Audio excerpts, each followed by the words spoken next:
out report and like, what's going on?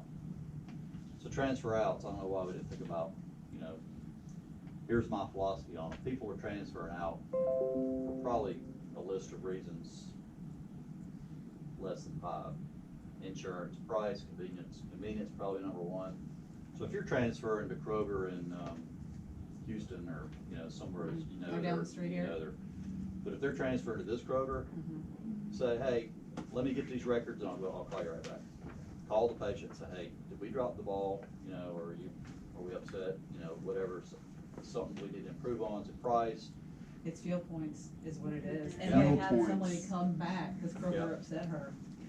Yeah, So, Well, and that fuel is- points didn't. that's not even. You're right. Well, that's something that I know I've experienced. This is 99 times out of 100. They are so appreciative that you took the time to pick up the phone and say, hey, we missed you. It really means, you may still lose the script, but like to your point, they'll be back. And they did. Yeah, I've seen almost all people that transfer out, Really? were out work, they come back. Yeah. We have a roll for Yeah. Okay. She wrote Shane on it, I didn't know Shane was on it. Just Stephanie made 171 phone calls. He needs to Only see one of it. them was like for Oh, do you want me customer to go get it? complaint. Go get it. I'm sorry. I don't mean to interrupt you, but there's something that you need to look at Alright. before you continue because it's We're right burning in it what out. we're talking about right now. Okay, cool. I know, I'm so rude. I'm sorry. Oh, that's not right. But this will just fit in, even We though call it's that not, carry. it's not addressed to you, it's actually addressed to Shane, but it's something. We told her to address it to Shane. Oh, Yeah. We really? thought he was coming to. Yeah, the lady, Yeah, Yeah. Miss Kerr. Ms. Kerr. Because she had a bad situation and Yeah, apparently we her improved on it. insurance didn't work, so she transferred to another pharmacy and she had a horrible experience, so she made sure that her insurance worked when she came back to us and she was so thankful she It came. has Awesome. Shane's name on it, but we call her Shane and Loren, and Shane doesn't like tape, so tape it. Yeah. So I read it now. Yeah, we have no We idea what haven't it read it. says. Oh. You don't know what it Your glasses are in your head. says.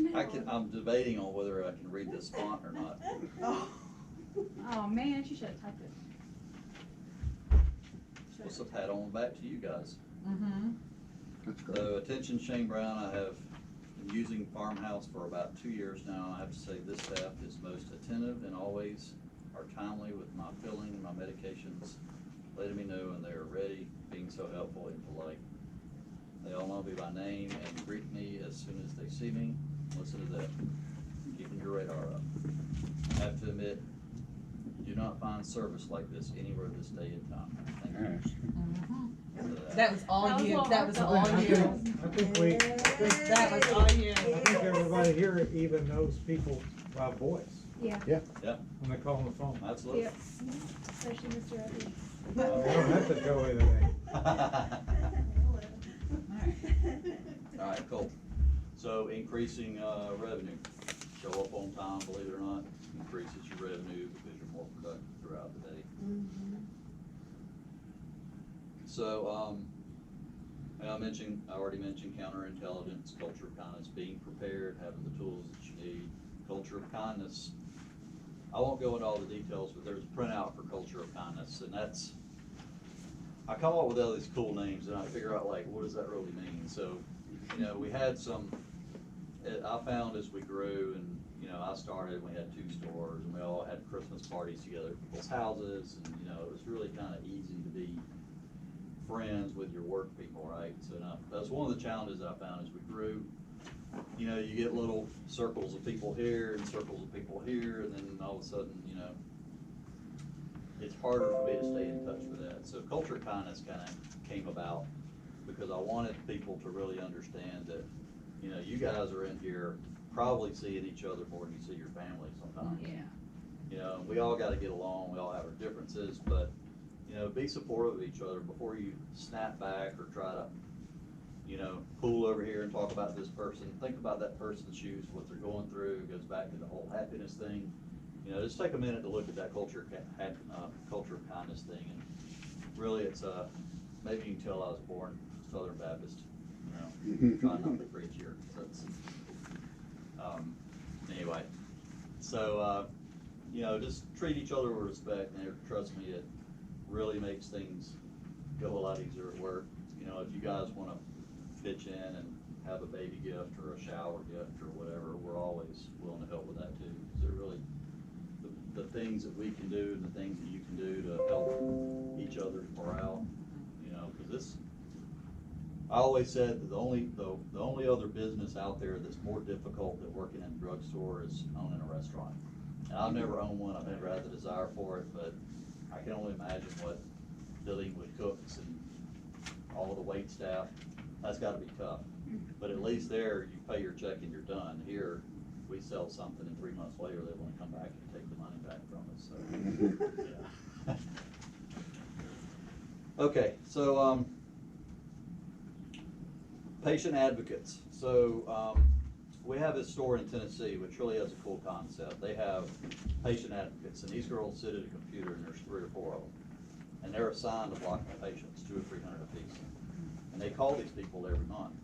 Hey, it's time for this, time for that. But more importantly, these ladies have the tools, and this is Tennessee, Medicaid's a little different there. But they have the tools that they've designed to be able to get maximize people's copays. So, for example, there's a grant the federal government has. If you're on Medicare D below a certain income and you have emphysema or asthma, they can get you a subsidy to help pay the copays for NEB medicine. So I'm not sure how many prescriptions you guys have. You fill it, that's $200 copay, and they're like, what? You know, and you end up putting it on hold and you never see them again. That's the target of a patient advocate. So if you get those, I'd like to hear from you. So I need to get you a point of contact. I'd say Jennifer for now. Amy Hans is the nurse that's over that. So if you get some of those, test a few of those to Jennifer and see if we get any luck. They can call the patient, get some information from them. You know, if you're below a certain income level, you don't have to wait till October to switch a Medicare D plan. They can flip you like that. We do have a patient that comes to mind, Okay. Michael and I were talking about earlier, so I can email that information to Jennifer. Okay, cool. It doesn't cost anything for her to dig and look into it. She can call the patient. You know, the fact that we're calling, trying to help them. And it's turned into this whole marketing campaign of we can save you money on your prescriptions, not because we can sell you a generic for $4, but because we can. These girls have even gotten like their power bill paid, so now they have money to pay their copays. So it's really pretty cool what they're doing there, you know, and there's grants for that, so. And nobody else is really doing that we're aware of, right? I No. mean, none of the chains, Kroger's not doing it, so No, it's Kroger really. will take good RX though. Oh, yeah, yeah. It's not a good thing. Right. Yeah. Yeah, we'll get into discount Shut cards, up. so don't take them.